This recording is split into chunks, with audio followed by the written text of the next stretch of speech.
Hello,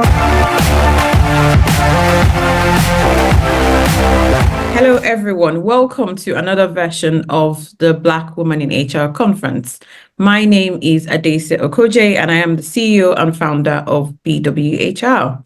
But today with me, I have Winifred Summer. She's my guest for today, and she's all the way in Maryland.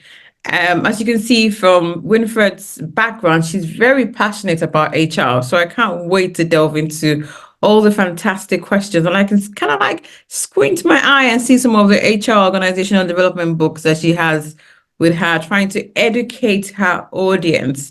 But enough from me. Let's see. Let's listen to who is Winifred. She is a first-generation American of Haitian descent who is forever grateful for the many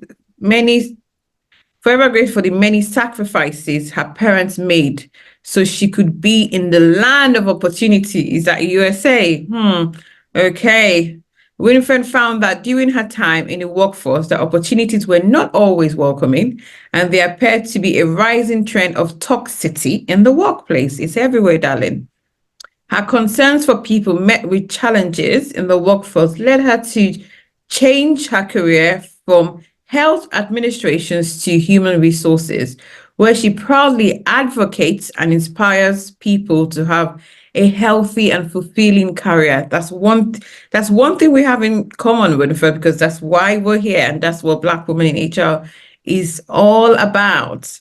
So Winifred's kindness and empathy shatters the widespread stereotype of the heartless HR person. Is there anyone in HR that is heartless? We'll find out. She has been celebrated for her warm spirit and genuine nature, which is why she has the moniker, the HR darling. Wow, we're going to hear more about the HR darling as we progress into this conversation, but that's just a snapshot of who you are. Can you just tell us a little bit more about yourself? Definitely. And again, thank you so much for the opportunity to be on this platform. I really appreciate it. So the bio said a little more about me. I'm a big time nerd. I've never been like a big socialite or social butterfly, if you will.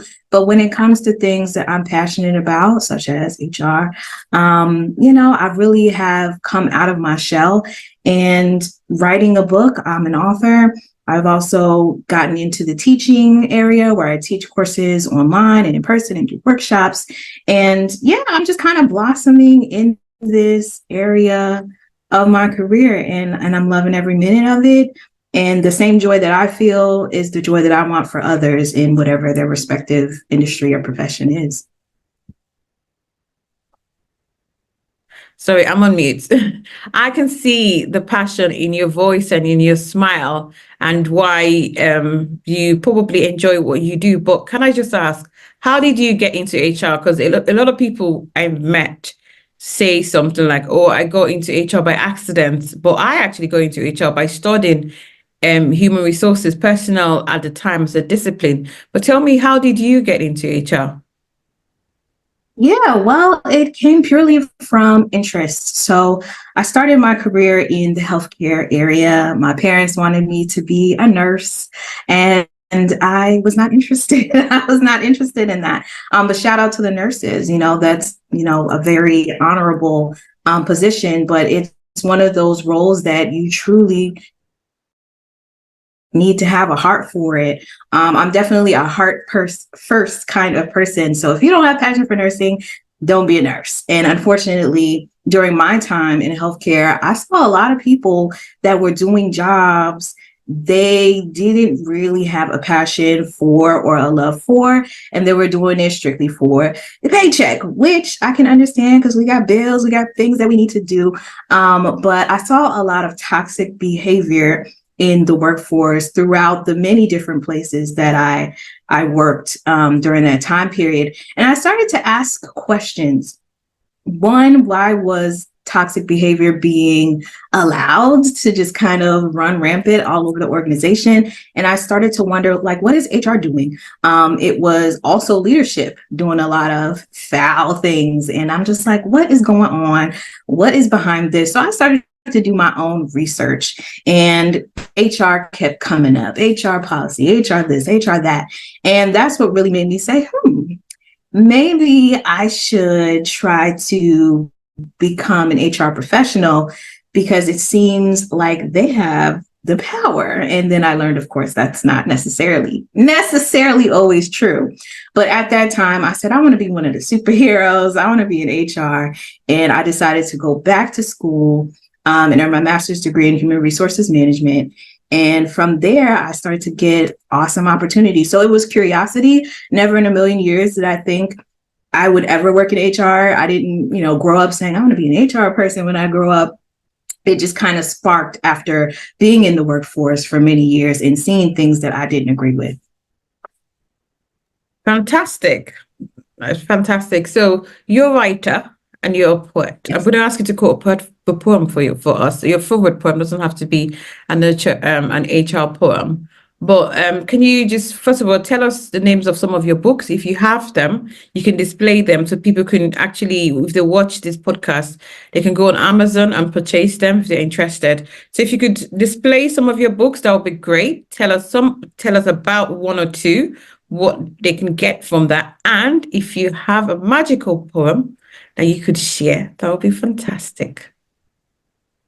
Absolutely. So I have two ebooks. One is called Blame the Manager.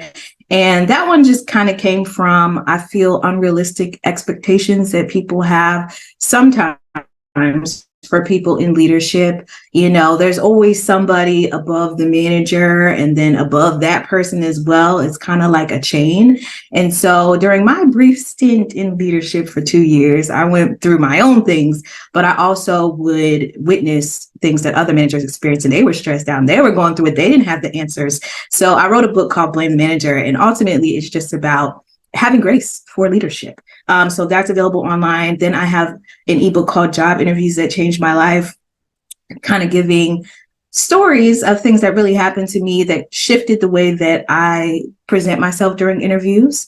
And then this one right here is hard copy. It's called The Toxic Job Playbook. This right here is like my baby, my bread and butter right here.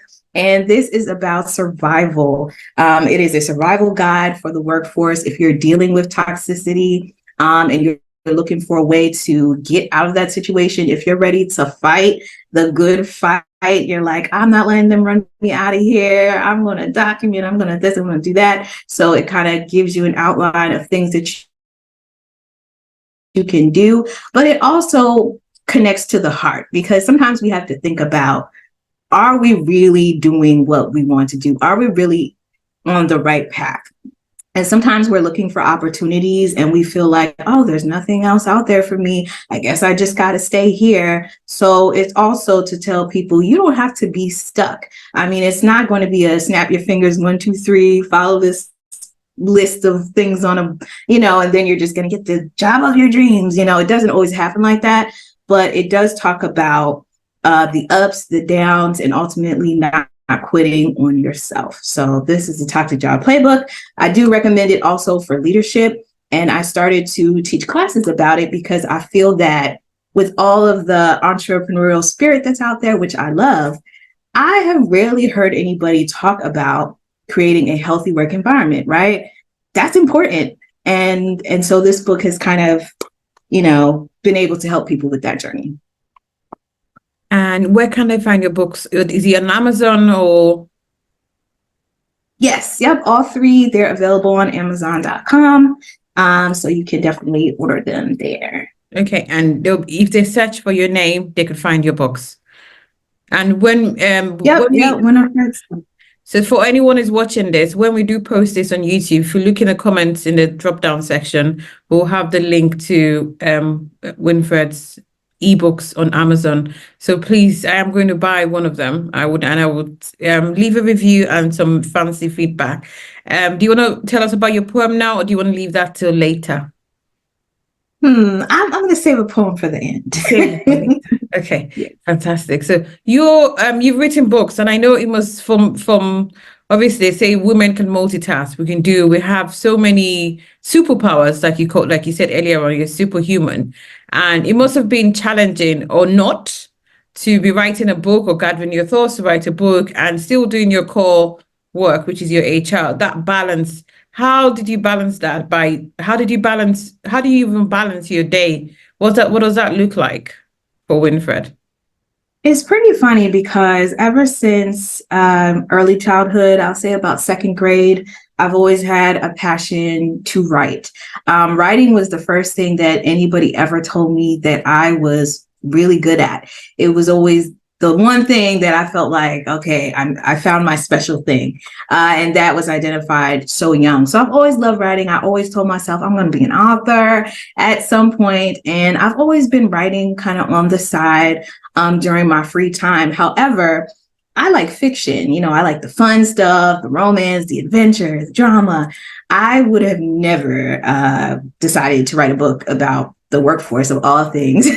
So, especially because back then I wasn't, interested in HR. So it never came to my mind. However, during I would say the early years of my HR career, I just kind of felt something in my spirit. I guess God was trying to tell me like, okay, you're here now, you're doing HR and you love this, but what about your first love? And my first love was writing. And so I started out writing a poem. I was actually in in the bathroom stall of all places, because that became kind of like I don't want to call it sanctuary, but it was kind of like my safe space because I was working in a toxic work environment, even within my HR career. My first HR job was trash. So I would go to the bathroom stall and cry and pray. And one day I just pulled out my phone and I just started writing a poem because that's always been a stress reliever of sorts for me. And after I wrote the poem and I read it back, I just felt good. I felt like a weight was lifted off of me. And it just became write more poems, write more poems.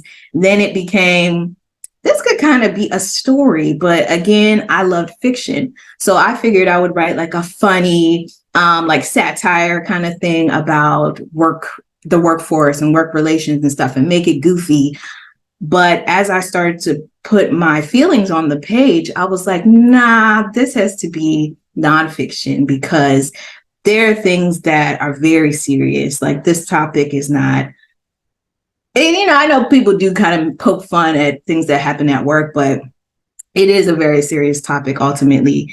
And so I decided to go the nonfiction route. So I was writing on my lunch break. I was writing in the bathroom stall. I was writing as soon as I got off work in the car on the weekend. I was just finding a way to plug things in. And what really made it take off for me was I started to talk about it on social media. And when I would tell people, yeah, I'm working on this book about toxic work environment, people really were interested and they started to ask me, when is it going to be done? How's the progress? Where can I get it? And that's when I knew like, oh, wait, I have something here. Let me hurry up, get this together because there is a need for it. So that definitely pushed me to work even harder to ensure that I completed it. Wow, work-life balance. I remember now you can actually have a work-life balance. I remember before COVID, before the pandemic, before we were all working remotely, it was people used to brag about spending hours of work and being burning out. Burning out was like a medal. People used to make it look okay, but now it's all about work-life balance, all about well-being. But today's topic is a presumed toxicity of HR personnel. What is your opinion on this? I know you've said your first HR job was, do we want to talk about that today? Or do we want to talk about how you managed to overcome that barrier and excelled regardless? Because I just want people to watch this and learn from it. How did you break that? How did you, that toxic environment, what advice would you give anyone, Too many Yeah. questions in one, but A lot of good questions, a lot of good questions. So my first HR job, wow, I was so happy. I said, finally, I've arrived. And it you didn't could take say that again. I felt like that as well. but it didn't take long for me to start to see little things. And, sometimes it starts slowly. And for me, on my very first day, I remember walking around the office, introducing myself to everyone. I'm like, hey, good morning, good morning. And then somebody said, where did you say? What department are you in? And I said, oh, I'm in HR, with my big smile. And this man bust out laughing. And he said, ha, good luck. And then he just goes back into his work task. And I'm like, good luck. Like, what is that about? You don't even know me. I just showed up. So it kind of set the tone for what was to come. So in this particular organization, they ran through HR staff like that. They could never keep a person for more than a few months. And I found out because they were just doing a lot of crazy stuff. I mean, they were bullying other employees. Like, I would hear them make these jokes and these comments about how they're getting ready to get rid of people. And they were I just didn't understand it, because this company did so much for the community. I'm not going to say too much. I don't want nobody coming for me, but they did so much work in the community to help people who were dealing with things like addiction and abuse. And I was like, this is the type of place I would love to be in. But behind the scenes, it was just drama. It was like an episode or the movie Mean Girls. If anybody has seen Mean Girls, it was just like, if you're not in the club, they just treat you horrible. So I say all that to say, it didn't take long for me to realize I was not going to be there long. I refused. I said, listen, I worked too hard. I went back to school. I did all this stuff, only to turn around and not like my work environment again. So I made a plan for myself, and I said, I'm going to learn as much as humanly possible, because I worked right under the HR director as well as the CEO. I had never been so close to a CEO in my life. Like, literally, I was his right-hand person, and I was involved in everything. I was at the board meetings. I was, taking the minutes. I was part of all the big topics, and I learned a lot in 3 or 4 months, because I was only there a couple months, but I learned so much. I always tell people the best time is to learn is when it's chaotic. You get a lot of experience in chaos as an HR person, and you can take that with you. Absolutely. And I wouldn't trade it for anything, because I left there with so much wisdom, and I had a better sense of what I would and what I would not accept, as far as what I was going to be a part of in human resources. So I always, like you said, if you learn, pretty much, like, I could have just disappeared right off the bat. I could have just said, oh, I'm never coming back here. I'm brand new. Clearly, they were used to people coming and going. But I said, no, I'm going to give it some time. I'm going to make sure that I'm on top of my tasks, but I'm also going to be making mental notes. And that's something that I've done throughout my career. And in my book, in the introduction, I actually talk about that, how I'm just like the little smiley person in the office that you wouldn't think was sitting there literally taking notes of things that are wrong. Because that's one thing, like, ethics is a big thing for me, and a lot of things are not okay. And I let them know, I am all about an exit interview, and let it be known you're on your way out anyway. They can't do anything to you now. So I feel like I jumped all over with the questions, but I'm good. Okay. But you're very good. You're very good, because it's about learning from your experience. So you're very good. Oh, have you finished? Oh, no, I thought you were going on about the yeah, that's fine. So you're a Black woman, you live in America, you live in Maryland, and I'm sure you have clients all over the USA. Do you have clients outside America as well? I've had a couple, but for the most part, they have been in the United States. So how would you describe, I know you've been in the workforce and you do a little bit of consulting. How have you experienced any bias as a woman, as a Black woman, and as a Black woman in HR?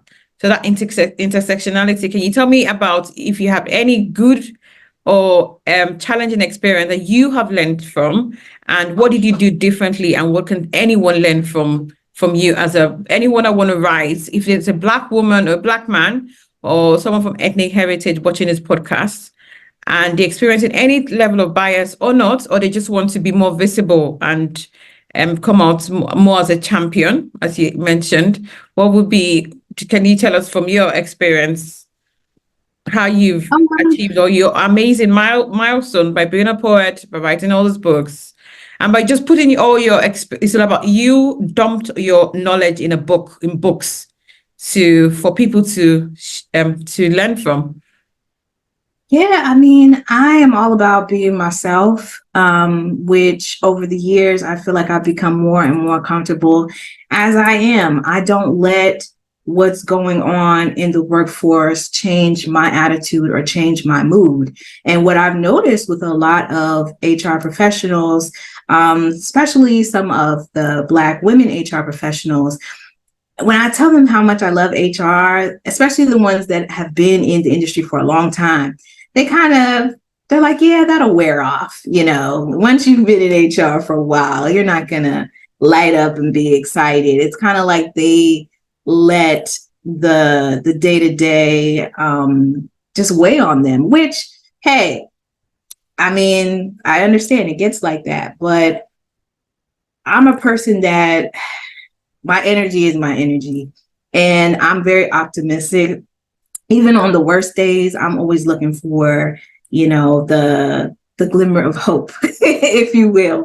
And honestly, I feel like my position on things, it really speaks for me. Like, for example, at work, because I do have a 9 to 5 as well. And at work, I've got a lot of people that come up to me and they just say how much they appreciate my presence, because my presence in HR brings something a little different that maybe they're not used to. A lot of HR people, Black women in HR, it's like, oh, the angry, grouchy Black woman that sits up there and doesn't really know what we do, but yet has so much to say and is trying to, dictate this and dictate that. But everybody's not like that. During my time, I have experienced other passionate Black women that are in HR and really love what they do, and they love to serve people. I always say, if you don't love to serve people, then maybe HR isn't for you. Because when you're in HR, often it's not about you. It's about the people that you're helping, and it is about the organization, but there is a balance there. And you have to have a heart for it. So I definitely say, just be who you are. Don't let anything alter your perspective or make you think that you're not influential. You are influential. You can speak up. If people want to talk to you, granted, there are boundaries that should not be crossed. But at the same time, I let people know that I'm a human being first. And if somebody comes to me and is telling me something, I'm like, okay, are you telling me as you want me to do something about it, or are you venting to me? Because there is a difference. Like, I always like to make sure that I'm clear on my position, and I always want to do what's in the best interest of that person, if that makes sense. So that's the advice that I give. I think that it can be hard, and not everybody is cut out for it, but there are so many different parts of HR. You know what I mean? Not everybody wants to be the recruiter. Not everybody wants to be the trainer. And I strongly encourage people to really, research to figure out what may or may not work best for you. So I think that's another key to HR, and to fellowship, meet other professionals, be open to share your story. I love going to networking events, the Society for Human Resources Management.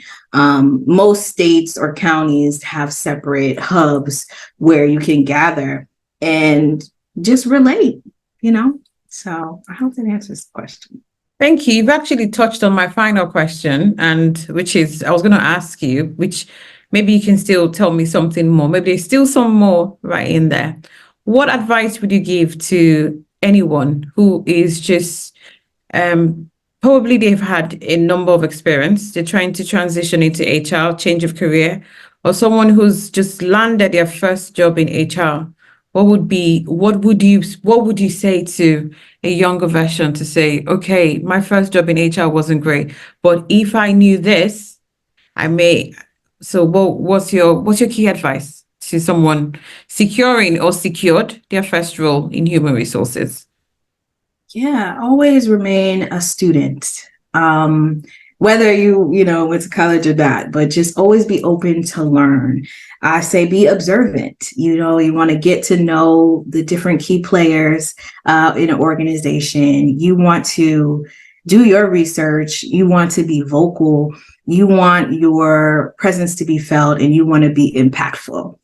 There are some people who work in HR and they just kind of, fold their hands and it's just, yes, sir, no, sir, yes, ma'am. They don't necessarily feel like they should challenge the system or whatever's going on, even if it's wrong. And I think one of the best things that you can do is express yourself, to be open to continuing to learn and grow. So that could be going to workshops or webinars, or as you mentioned earlier, some books. Like I love to read, or HR magazines or newsletters, and connecting with other HR professionals, kind of like what we're doing now.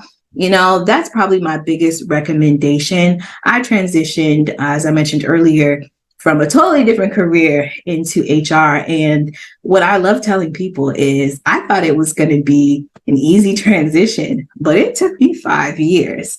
And I think I had to go through that long period of the journey, because what I did afterwards was turn around and help so many other people, and to let them know, just because you don't get a job, that doesn't necessarily mean something's wrong with your resume or you did horribly on the interview. Sometimes it is just not an opportunity that's meant for you.